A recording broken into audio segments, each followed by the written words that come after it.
My name is Dave Kroll. I work for Imagine That. We host the Simulation Masterclass series, which is every month we ask a simulation expert. Sometimes it's one of us from Imagine That, but usually we try to get someone from outside. And we talk about some aspect of simulation in general, and we try to keep it generic so that it's useful to everyone, no matter what software to use, whether you use our software or someone else's software. This month, or today, we have Ed Williams, who will be giving us an introduction to simulation. So this will be a basic level simulation. Past webinars are available on our website, which is extendsim.com, so that you can view those and see the range of topics we've covered. Let me introduce Ed Williams. Ed Williams holds a bachelor's and master's degrees in mathematics from Michigan State University and the University of Wisconsin. From 1969 to 71, he did statistical programming and analysis of biomedical data at Walter Reed Army Hospital. He joined Ford Motor Company in 1972, where he worked until retirement in 1971 as a computer software analyst supporting statistical and simulation software.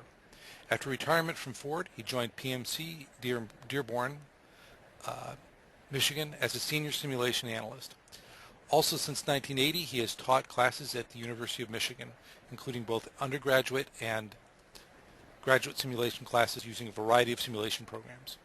He is a member of the Institute of Industrial Engineers, Society for Computer Simulation International, and the Michigan Simulation Users Group.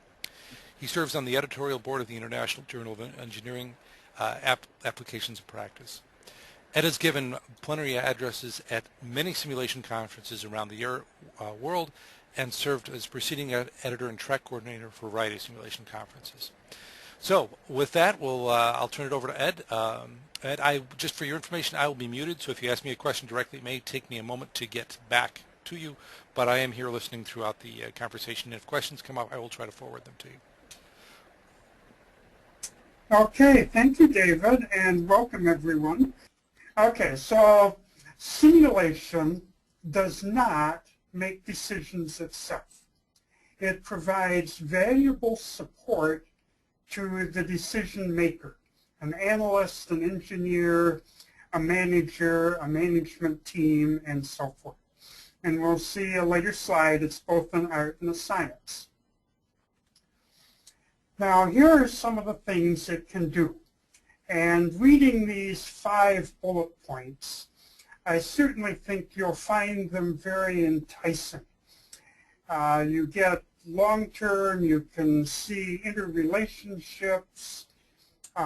Key step in simulation is to decide what performance metrics are most important to you and to your customers and your cohorts in the supply chain, because simulation will track them and calculate them.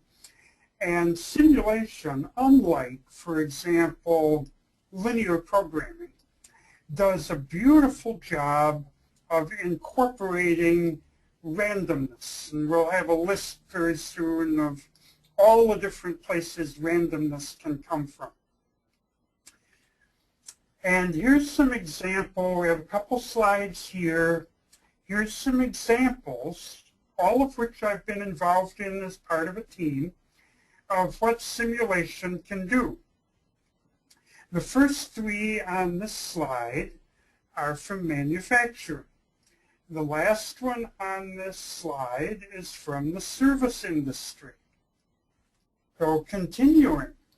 Then we get another from retail service, the second bullet point. And I've mixed them up here. The first and third are for healthcare. In fact, Dave just mentioned to you, a webinar coming up is on simulation in healthcare. Historically, simulation was first used and most used in manufacturing. The last few years, it has become extremely more important and rapidly more popular in healthcare. And then another service industry, the hotel, for example, or anywhere people make a lot of copies and the line gets backed up out the door. And one could hope, one might say sarcastically, that Customs and Border Protection would start using it, so not so many people are in customs so long that they miss their connections. I've been through that myself.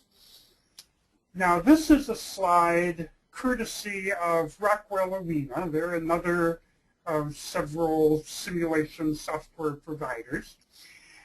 And they've given me permission to use it. It's generic, all up and down the supply chain. When I began using simulation, that was at Ford in the late 70s. I started there earlier than that, but got into simulation in the late 70s. So I've been in it about 35 years now. When I began in simulation, you modeled one assembly line or one department or one plant at a time.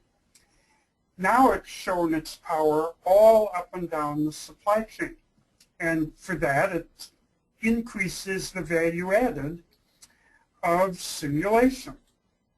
Now, I mentioned art or science. Well, the left-hand part you can learn out of books and software manuals and at the elbow of someone who's done it before, like myself. And notice the two of them refer not just to simulation, but to statistics. I caution all of you, especially if you haven't used simulation before, and for the moment I'm assuming that it's relatively new to many of you, I caution you that to get the most out of simulation, you do need access to statistical expertise. And that could be a consultant, it could be one of the people on your team, but you do need someone in the mix on the project team who understands things like confidence intervals, level of confidence, testing hypotheses, understanding the alpha and beta of hypothesis tests, and so on. So those can come out of the textbooks and direct experience. The three things on the right come out of intuition and long experience. For example, a simulation run might tell you that the line is longer than you'd like. The simulation package will not say you need a faster machine, or you need another click, or you need to work the nurses overtime. Nothing, no message like that is going to come out of the software. You have to figure out, if you don't like the performance metrics the simulation predicts, what are some things you can try doing in the model to see how well they work. So you come up with alternatives and the model will test them for you quickly and cheaply. But it won't tell you alternatives to think of. Now the second one, how detailed a model?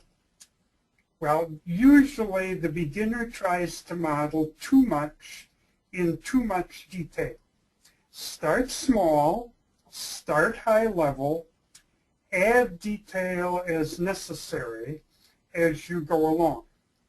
Now there's an old saying, it's hard to get a pregnant elephant into the back seat of a VW Beetle.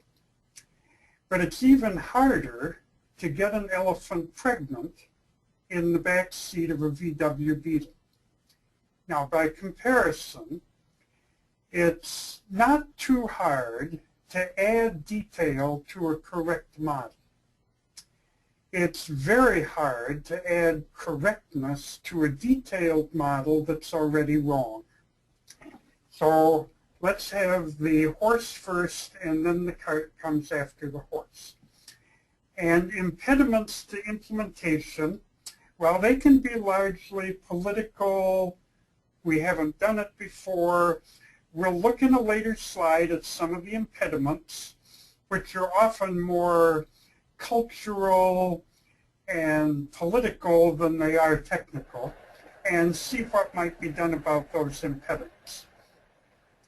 But the gentle diplomatic approach is usually best.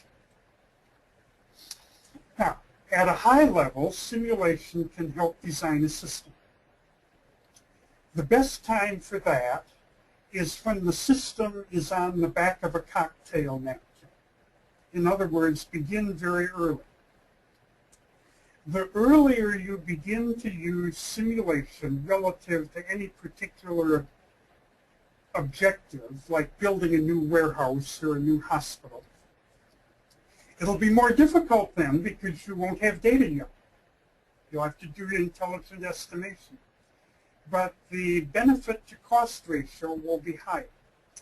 After a system is running, simulation can evaluate the operational procedures or choose them if you're just about to start up running. And after the system is running, simulation will evaluate its performance. And if you have ideas on how to improve the performance, what if we did this? What if we did that? You put those what ifs into the model and let the model give you predictions of how much they will or will not help. And very likely, all or most of you have had the unfortunate experience of you had some process that wasn't working very well. It had a bad and very painfully obvious bottleneck. So you tried to relieve the bottleneck. That's what you sensibly do. You attack the bottleneck. So you put more resources there.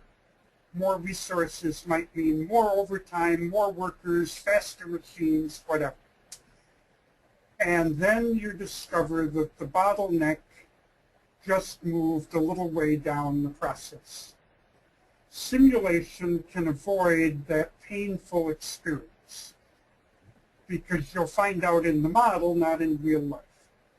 So if you've had the unfortunate experience, you stepped on a wrinkle in the carpet to get rid of it, and all that happened was the wrinkle moved 3 inches away, but it was still wrinkled, simulation can fix that. So you won't have that headache anymore. Now, under system design, here's some examples of how simulation can help with your choices. And these 5 bullet points, as you're reading them, you'll see they're very slanted toward manufacturing, warehousing. Well, maybe not. Plant layout, maybe that could be hospital layout. It has been. New equipment, that might be a new CNC machine in the factory. It might be a new crane in the warehouse. It might be a better MR machine in the hospital.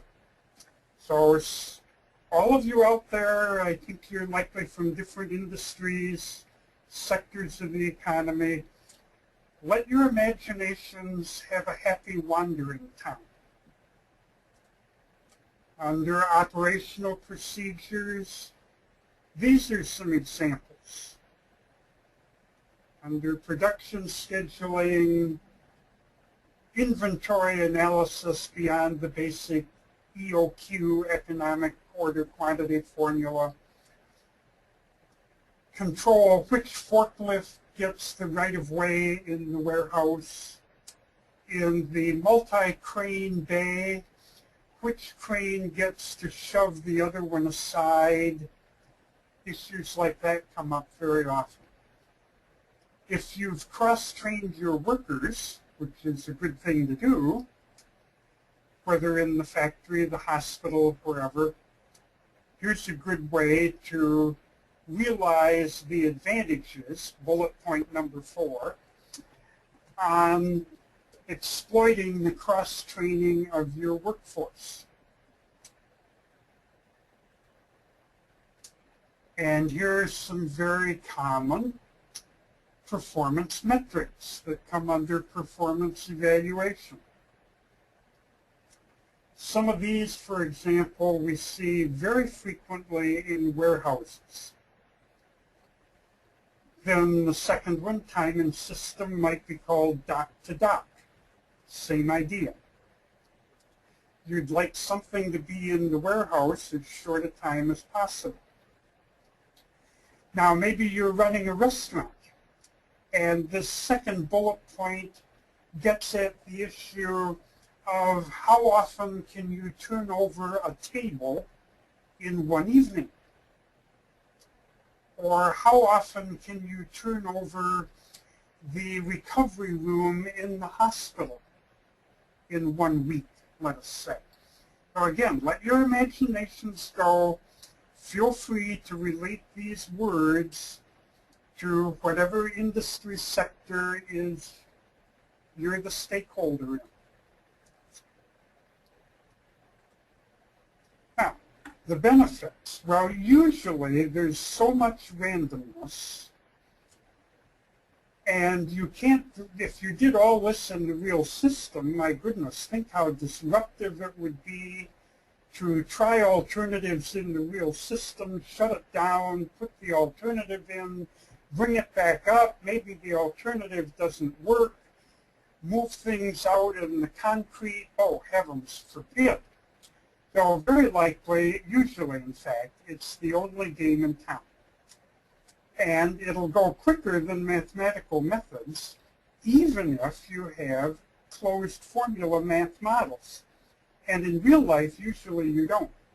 This isn't like question number 7 in the textbook with an answer in the back. As I tell some of my students, you can use simulation in real life when your boss never gave you a textbook with the answer in the back. And modern simulation tools, and in fact ExtendSim is particularly good at this, you can add realism to the model with an animation. Now be careful. A lovely animation is not a replacement for a correct model. The validity comes first. But a nicely animated model, and you build the animation right along with the model, it's not an extra step at all, can add a lot of realism. It can help the model communicate to the decision makers. And the time compression, that was on an earlier slide, and here it comes up again. With simulation, you can say, well, what would the performance metrics be if I run the warehouse this way for 3 months? And the model doesn't need to run for 3 months. It might need to run for 40 minutes. And then you have a good answer. So that's what I refer to when I say simulation can compress time. And here are 2 more benefits of simulation. The one I put in red requires nice diplomacy. Specifically, to get the benefit, user buy-in, user belief in the model, involve the users all through the model building process. The wrong way to do it is the simulation computer guru expert type, the nerdy type such as myself, goes away behind a closed door, builds the model, comes back, and shows it to the clients. That's the wrong way to do it. The users should be involved and communicated with very frequently, all during the project. Then they'll be a lot more confident in the results, and they'll be more willing to implement the alternatives suggested by the simulation. After all, the simulation doesn't do your company any good until you implement its suggestions and realize the benefits.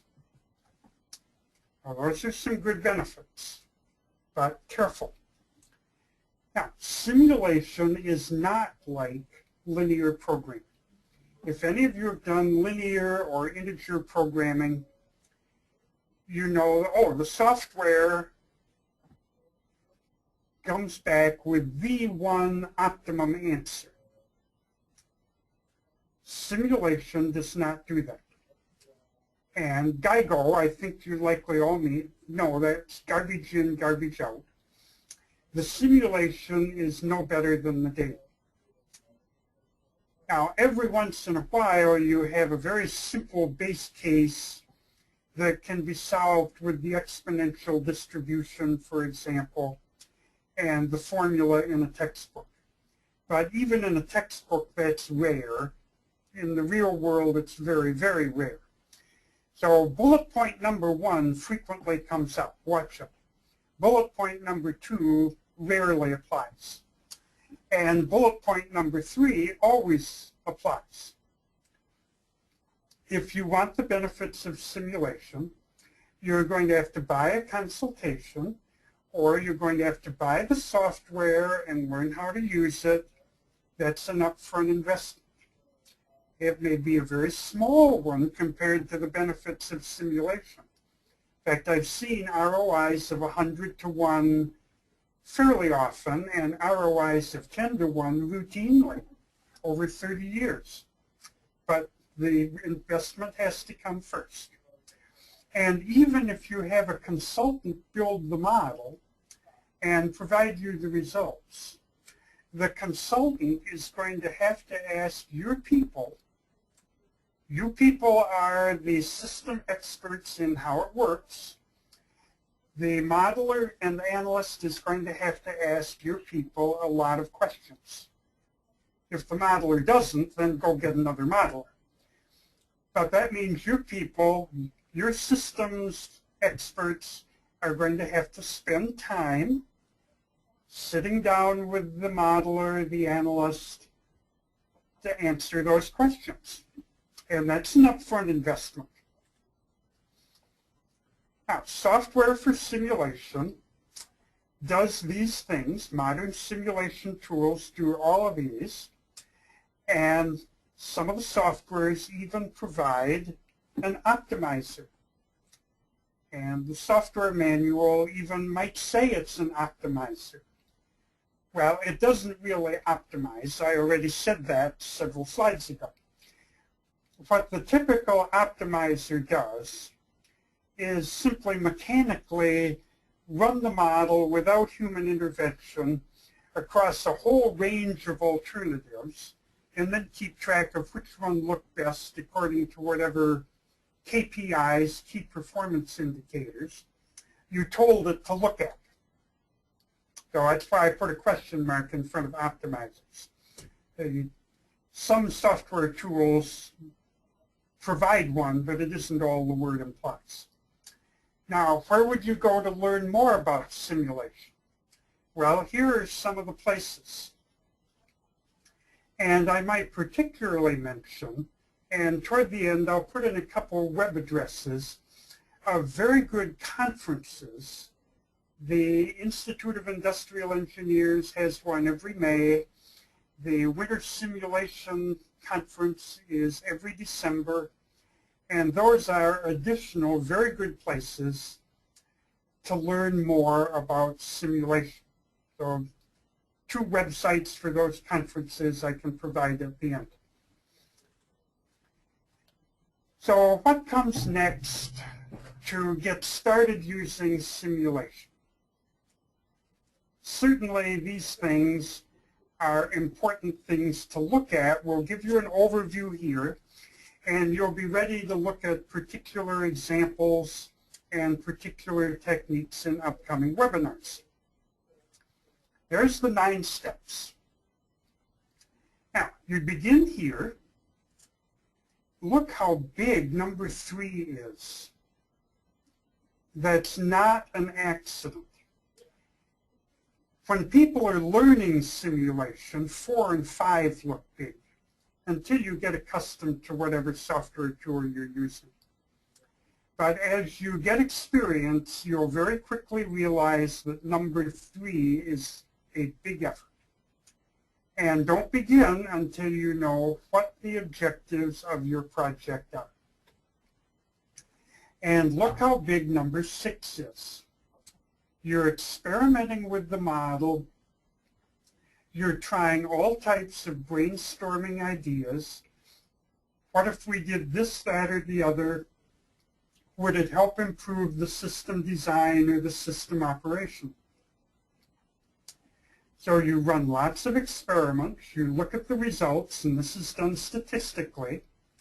In here, you're doing things like confidence tests, hypothesis or confidence intervals, hypothesis tests, analysis of variance, design of experiments. Well, that's one reason I said you needed the statistician.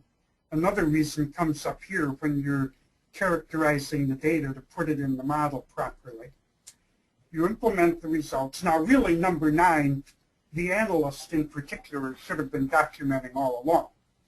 But at the end, you certainly document what you found out. Now, the way this pie chart is laid out, in the top half, you're putting money and time into the project.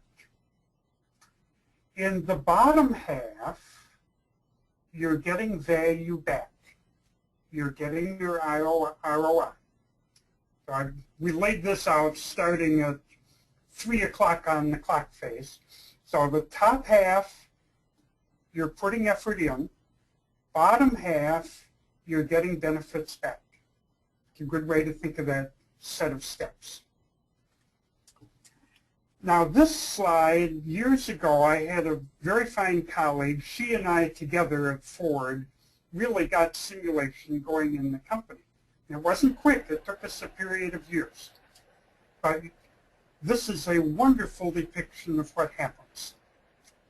She's retired now from Ford too, but I have her permission to use this.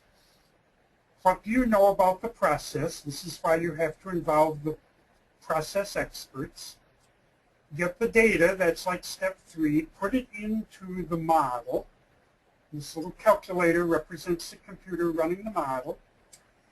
You get lots of output, and you look at the output statistically, and you get some results, like predictions of how well the system will work. If you like them, you implement the ideas. If you don't like them, you think of alternatives. You have to think of the alternatives. The computer won't. You think of alternatives and put them back in the cycle. So that's how, for years, systems analysts, including myself, have looked at the whole process of simulation. Now, if you're in the manufacturing arena, this is something to consider. This slide is meant to be a thought starter. It was certainly true over the years at Ford Motor. We put enormous efforts into building prototype vehicles, but we had to persuade people to put effort into prototyping the assembly plant with a simulation model. And if you're in the service industry, very likely a lot of attention was given to the layout, the building, the warehouse, wherever, all these different possibilities.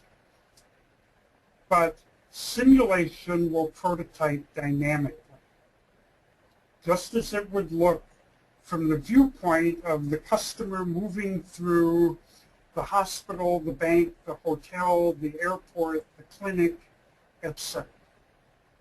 So the same dilemma, the same thought provocation applies both to the manufacturing sector and the service delivery sector. Now, it may be there's someone tuned in from another planet other than Earth where there's no or very little competition and everything is easy.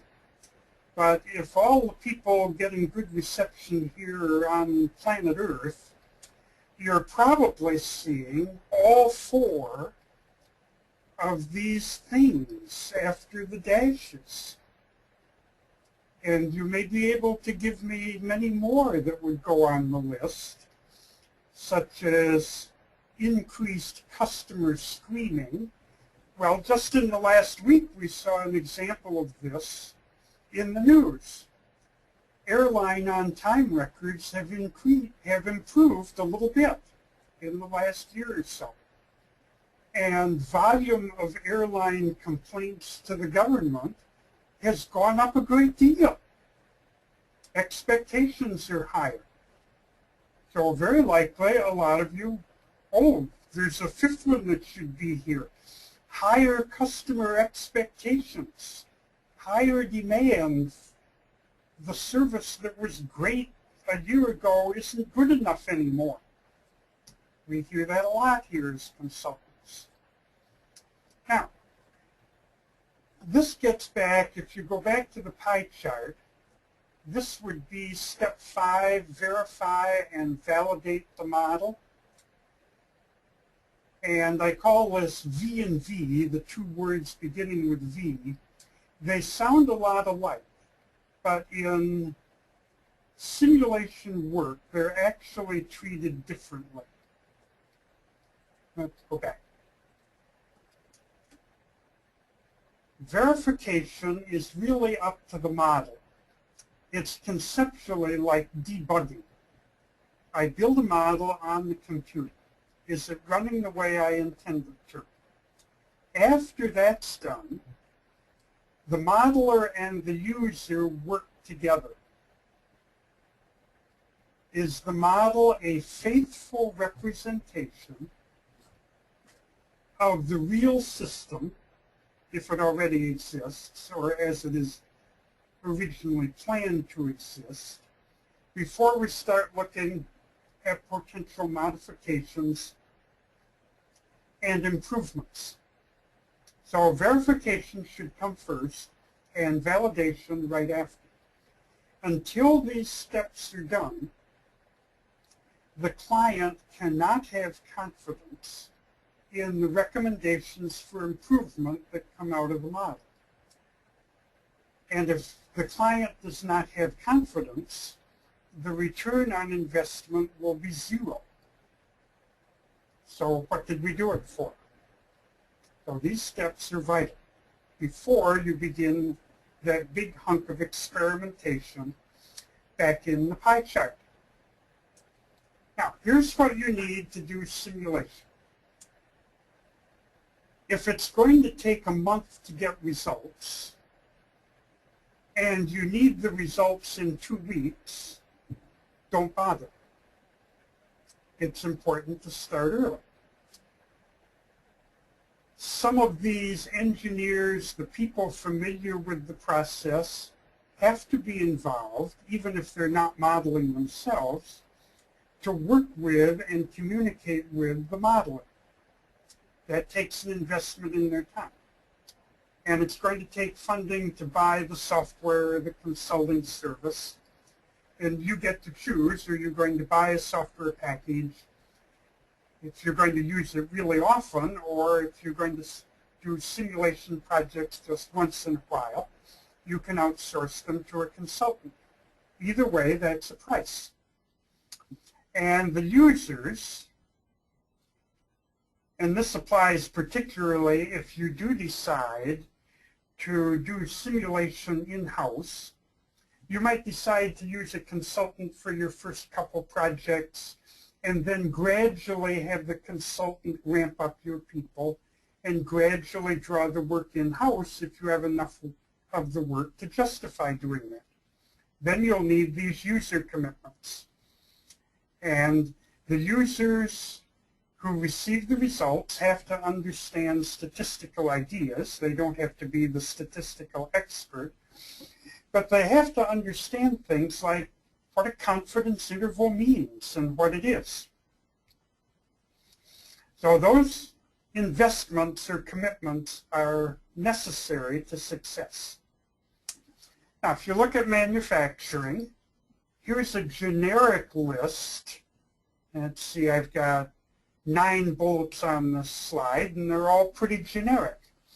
For things like manufacturing or maybe warehousing, these are very typical inputs that are likely to be required.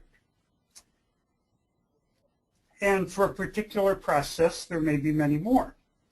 And It's up to the modeler who's doing the analysis to ask the right questions. Now, when I'm working with a client, and I've gone off to the client's site to ask questions like this, at the end of the meeting, there's one more question I always ask, and that is, what important question have I forgotten to ask you? That's a very good thought starter question. And it would apply in service industry too.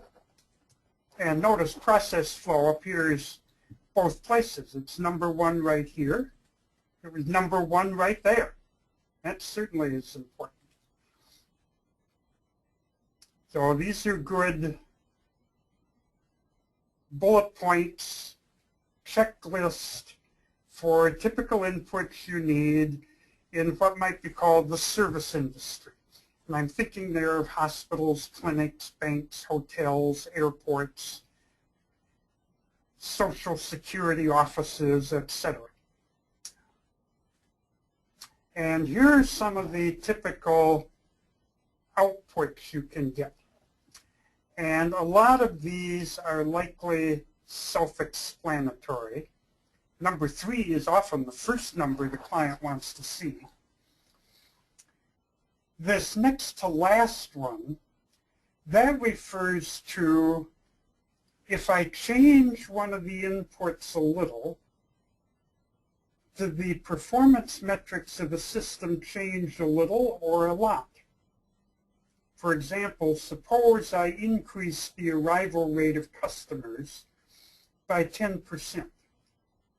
That might have very little effect, or it might suddenly push the system over a tipping point and huge lines form.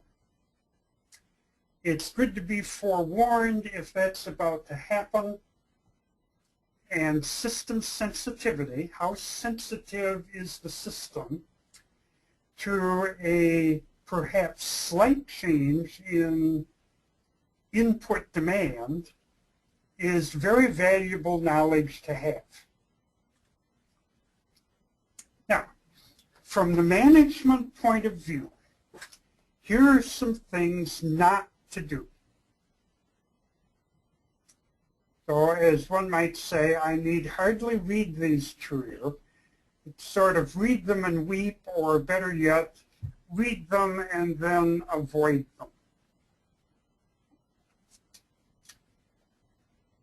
And there's plenty of responsibility on the technical. Now, for example, this first one. Well, that's a technical point. That's well worth a discussion in an upcoming webinar, which will be to come. And why is number 4 necessary? Now, the last one I already mentioned. A lovely animation is nice. It helps communicate. But it's not as nice as a correct model. A correct model is even nicer. And I think we can all identify with number 6. And most of this, the users, for example, should document what they tell the modeler. But it's really up to the modeler, who's often a consultant hired for the purpose. It's really up to the modeler to provide proper documentation. And so we come to my favorite clip art slide of all, a small sales pitch, PNC. This is where I work, this web address. We do all types of industrial engineering work in addition and including simulation work. And the rest of the sales pitch is on the website. So there, the sales pitch was less than 15 seconds, which I like. And I'm going to send, while we open it up to questions. I have a question for you that kind of occurred to me. You went over validation and verification. And, you know, in practice, they're quite different, what you end up doing in those two stages of the simulation modeling processes, but they're always lumped together. What do you think about that comment, that maybe we should start thinking about them as being validation is one process and verification is one process, not just, you always see V and V all over the place. I do certainly well, first let's change the order. Verification and validation. I'm a nitpicker on that because verification comes first. I'm sorry, you're right. And in verification, the modeler, working in his or her own boudoir, does things like structured walkthrough of the code with teammates, putting one entity into the model and seeing if it goes to the right places, putting constants in the model instead of random probability densities, and desk checking the results. Those are things done during verification. In validation, the clients and the analysts are in the same room. And the client is pressing the analyst hard with a lot of questions. And here's an ideal way to validate. It's called a Turing test. The great British scientist Turing invented it years ago.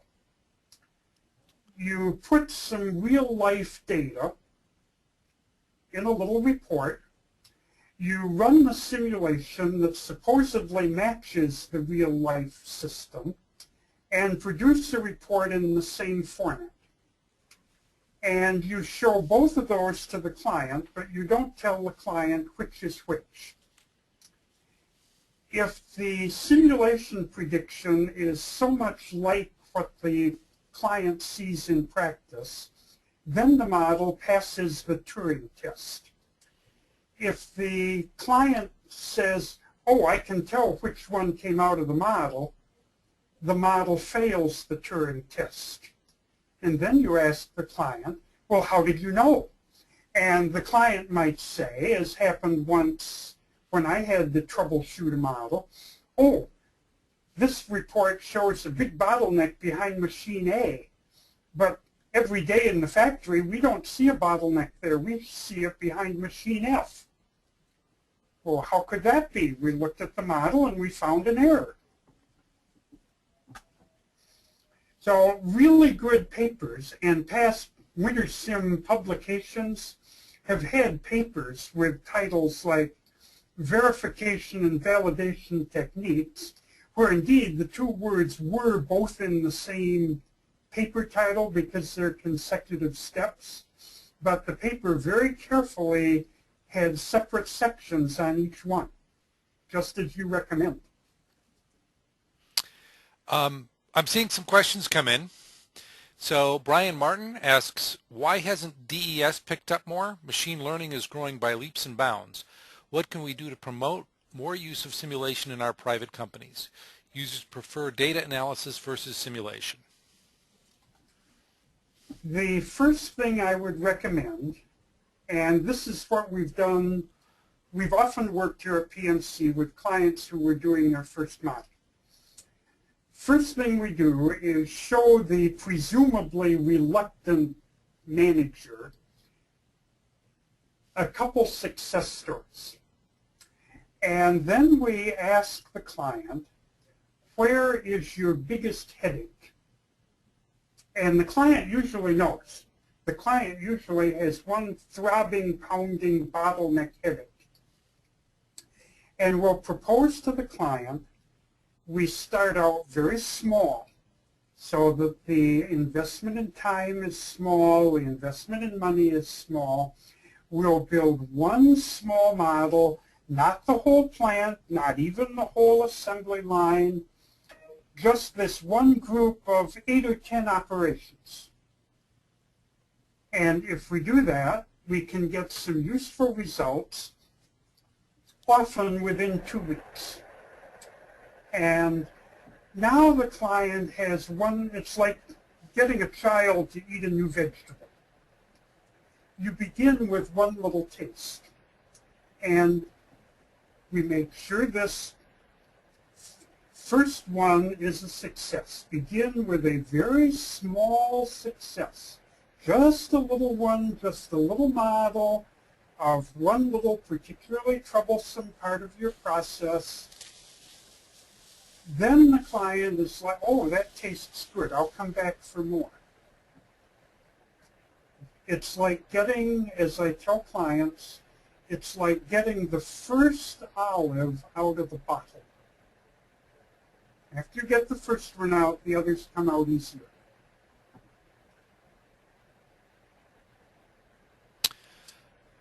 Another question is, does a dirty and quick take away the value of a detailed model? The truth of a simulation's system's behavior can come from detailed modeling. It very well can, and we have a cure for that. Suppose I build a detailed model, fully aware that one or more pieces of input data are extremely uncertain. For example, a cycle time of a machine I haven't bought yet. I can ask the client, what's the smallest and largest number value that number could reasonably be? And say the client tells me, well, it's a huge range. It's between 100 and 200. I'll run the model at 100. And then, with only a few minutes of additional effort, I'll run the model at 120, 140, 160, 180, 200. Now I've got 6 runs. And the 6 runs involved only a few minutes more work than the first one, especially if I was smart and drive the model from input in an Excel workbook, which is good general practice. Then I look at the results to see how sensitive, here we are back to sensitivity analysis, how sensitive is the model to that particular input number. If the model is very sensitive, I'd better work really hard at refining that data estimate I'm not sure of. If the model is insensitive, I can stop investing time trying to pin down that number more exactly. Now that's what I'd do if I had to begin with a detailed model. If I had only very rough data and my own choice, I'd rather begin with a very rough, quickly built high-level model that I then refine later on as more data become available. Another question is, thanks you for your presentation, but using simulation for a biomass supply chain, which is actually it's a model that is used for, I believe, by a number of organizations. There's one single model, but it's kind of passed around, and I think they're all modifying it. I don't know the exact details. What's the best way to validate my data? Well, if it's a whole supply chain, even speaking out of context, to properly validate the model, you're going to need the cooperation of everybody up and down the supply chain, which is presumably different companies, to check the model against their own day-to-day observations and experience and tell you whether it's valid or not. And if even one stage in that supply chain, like that nice slide I used from Rockwell, if even one of those stages is missing, you're vulnerable to a big mistake you're not going to see.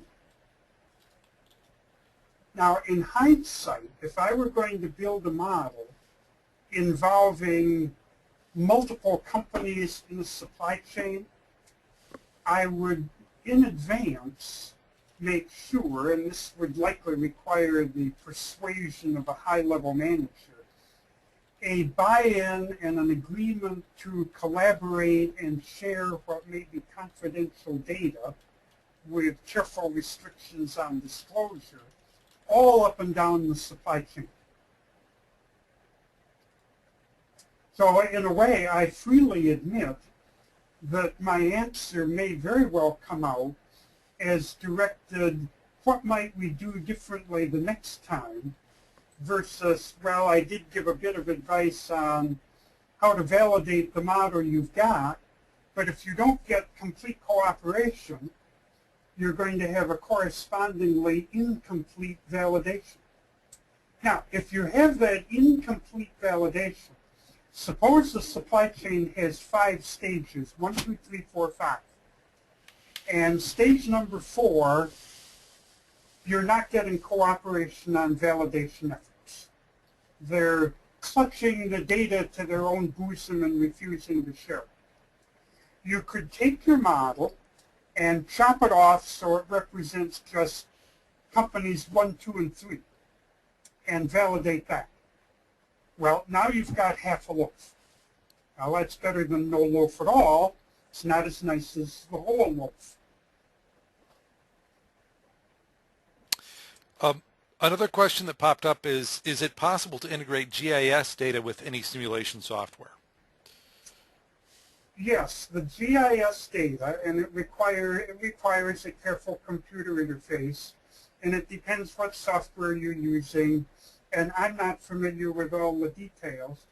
But yes, simulation models can automatically read in GPS data for things like how far do the forklifts have to travel up and down the aisles? Or even bigger, and we did this in one of the projects I remember, even bigger, how far must the laboratory vans travel to move tissue samples between the hospital and the test laboratory that looks at them to see if there's a cancer in the prostate, for example. That was one where GPS data was integrated with a model that evaluated the ability of a tissue testing laboratory to serve all the hospitals in a metropolitan area. It worked very well. The interface, we had glitches and trouble and what exact settings should we use. But yes, we got the GPS data into the model. And it's much less error prone and much less tedious than getting a human being to read it and then type it all back in. Well, those are the questions I see. Ken Cruz did have a comment. He said he actually spent 3 hours this morning reviewing data with the end users managing hospital accounts. So you've got somebody right in that the verification process. So it fits. Good. Yeah. So those are the questions I see, and we're ending right on time, which is good. I know a lot of people allocate just an hour. So thank you so much. I'll wait for just a moment to see if there's any other questions. Okay, I'm not seeing any more questions. So appreciate your time, everyone, and I'll end the webinar. Thanks so much. Have a good day, everyone. Very good. Thank you, everyone.